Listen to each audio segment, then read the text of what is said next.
Ankleshwar SVM શાળાના નાના ભૂલકાઓએ ઉજવ્યો રંગીલો yellow day. Ankleshwar educational trust સંચાલિત એસવીએમ ગુજરાતી માધ્યમ શાળાના પૂર્વ પ્રાથમિક વિભાગમાં 17 જુલાઈ 2025ના રોજ રંગબેરંગી યલો ડે ઉત્સાહપૂર્વક ઉજવવામાં આવ્યો. કાર્યક્રમની શરૂઆત પરમાત્માના સ્મરણરૂપે પ્રાર્થના દ્વારા કરવામાં આવી.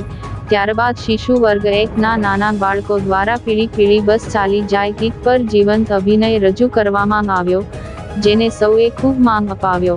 આ અવસરે હિનાબેન પટેલે બાળકોને પીળા રંગનું જીવનમાં મહત્વ અને તેની ભાવનાત્મક સરળ ભાષામાં સમજ આપી હતી. વેશભૂષા સ્પર્ધા અને વિવિધ રમૂજી પ્રવૃત્તિઓનું આયોજન થયું, જેમાં નાના ભૂલકાઓ પીળા રંગના વિવિધ પાત્રો ભજવ્યા હતા.